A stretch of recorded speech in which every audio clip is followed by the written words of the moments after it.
বাংলাদেশ সম্মিলিত সনাতনী জাগরণ জোটের মুখপাত্র চিন্ময় কৃষ্ণ দাসের জামিনের আবেদন বাতিল করে কারাগারে পাঠানোর নির্দেশ দিলে তাকে কারাগারে নেয়ার পথে প্রিজন ভ্যান আটকে বিক্ষোভ করতে শুরু করেন তার অনুসারীরা।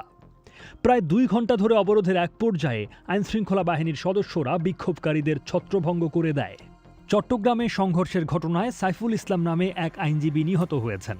চট্টগ্রাম মেডিকেল কলেজ হাসপাতালের পরিচালক brigadier general Taslim Uddin BBC বাংলাকে এ তথ্য নিশ্চিত করেছেন। এছাড়া আরও অনেকে হাসপাতালে চিকিৎসাধীন, যাদের মধ্যে 10 থেকে 12 জন পুলিশ সদস্য রয়েছেন বলে জানা গেছে। সনাতন ধর্মাবলম্বীদের এই নেতাকে সোমবার বিকেলে ঢাকার হযরত শাহজালাল বিমানবন্দর থেকে আটকের পরপরই এটি নিয়ে ব্যাপক প্রতিক্রিয়া দেখা যাচ্ছিল। সোমবার রাতেই রাজধানী ঢাকা ও চট্টগ্রামে বিক্ষোভের খবর পাওয়া যায়। রংপুরে বিক্ষোভ মিছিল থেকে বিএনপি নেতাকর্মী ও সাংবাদিকদের ওপর হামলার অভিযোগ ওঠে। চট্টগ্রামের পুণ্ডরিক ধামের অধ্যক্ষ চিন্ময়ের সাবেক সংগঠন ইসকনের পাশাপাশি উদ্বেগ জানিয়ে বিবৃতি দিয়েছে ভারত সরকার।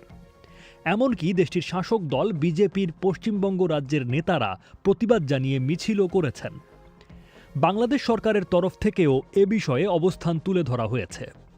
স্থানীয় সরকার, যুব ও ক্রীড়া উপদেষ্টা আসিফ মাহমুদ সজীব ভূঁইয়া বলেছেন, রাষ্ট্রদ্রোহের মতো ঘটনায় যুক্ত থাকলে কোনো প্রকার ছাড় দেওয়া হবে না।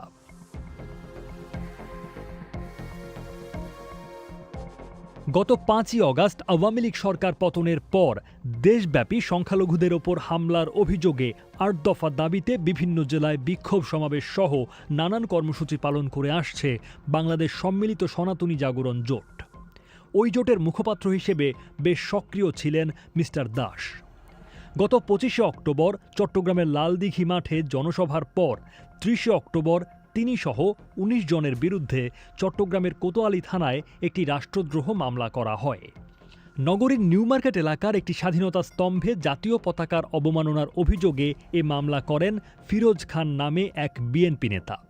ফিরোজ খানকে পরে দল থেকে বহিষ্কার করা হয়। প্রসঙ্গত, শৃঙ্খলা ভঙ্গের অভিযোগে আন্তর্জাতিক কৃষ্ণ ভাবনামৃত সংঘ বা ইসকন থেকে গত জুলাইয়ে বহিষ্কৃত হন চিন্ময় কৃষ্ণ দাসও। মঙ্গলবার চট্টগ্রামের 6ষ্ঠ মহানগর হাকিম আদালতে হাজির করা হলে চিন্ময় কৃষ্ণ দাসের জামিন নাকচ করে তাকে কারাগারে পাঠানোর আদেশ দেন বিচারক কাজী শরীফুল ইসলাম। তবে জামিন নাকচ করলেও মিস্টার দাসের কারাগারের ডিভিশন এবং ধর্মীয় রীতিনীতি পালনের অনুমতি চেয়ে করা 2টি আবেদন মঞ্জুর করেছে আদালত। মিস্টার দাসের আইনজীবীরা গণমাধ্যমে দাবি করেছেন, ভিত্তিহীন ও ষড়যন্ত্রমূলক মামলায় তাকে গ্রেফতার করা হয়েছে।